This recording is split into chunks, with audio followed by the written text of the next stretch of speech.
নিজেকে মনে করি, কিন্তু রাজনৈতিক ক্ষেত্রে আমি অন্তত 5 নম্বর পাওয়ার মতো সততা নিয়ে রাজনীতি করি, একটি মাত্র কারণে, যাতে এই কারণে হলে মহান আল্লাহ যেন আমাকে ক্ষমা করে দেন। আর কেন জানি আমি রাজনীতি ছাড়তে পারি না, গণমানুষের জন্য আমি রাজনীতি ছাড়তে পারি না।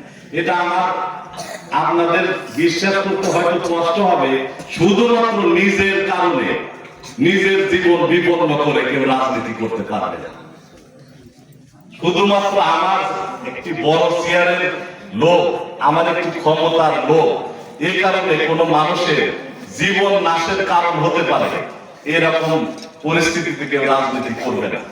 কিন্তু আমি উপভোগ করছি, কিন্তু আমার জীবনের মায়া অবশ্যই আছে, কিন্তু আমি আমার জীবনের মায়া আছে আমি বড় মনে করি যে সকল মানুষরা এ পর্যন্ত আমাকে নিয়ে আশা পোষণ করেছে, আমার জন্য মহান আল্লাহ পাকের সীমাহীন পবিত্র দরবারে দোয়া প্রার্থনা করেছে, সাহায্য করুণা প্রার্থনা করেছে, আমার জন্য একদিন কষ্ট করেছে, আমার জন্য বিভিন্ন ভাবে সাহায্য সহযোগিতা করেছে, তাদের আশা পূরণের লক্ষ্যে মহান আল্লাহ পাকের সীমাহীন পবিত্র রহমতে করুণায় হুজুর পাক সাল্লাল্লাহু আলাইহি ওয়াসাল্লামের একজন উম্মত হিসাবে আমি রাজনীতি করি।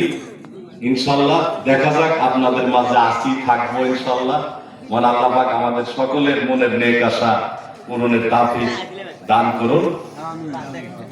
পরিশেষে আমার আব্বার জন্য সকলের কাছে দোয়া প্রার্থনা করছি। আমার মা নেই, আপনারা জানেন, আমার মায়ের জন্য আপনাদের কাছে দোয়া প্রার্থনা করছি, এবং এখানে যারা আছি এবং যারা নেই, মুসলিম উম্মার মহান আল্লাহ পাকের গোলাম বান্দা সকলের মা বাবার জন্য আমরা দোয়া প্রার্থনা করছি। আল্লাহ হাফেজ, বাংলাদেশ জিন্দাবাদ।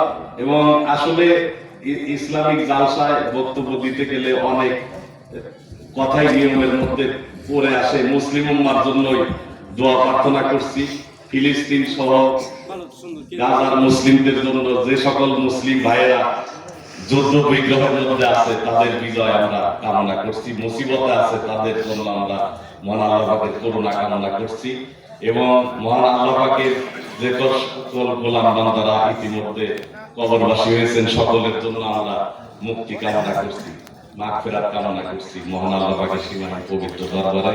আল্লাহ হাফেজ। আসসালামু আলাইকুম ওয়া রাহমাতুল্লাহ। সকলকে ধন্যবাদ।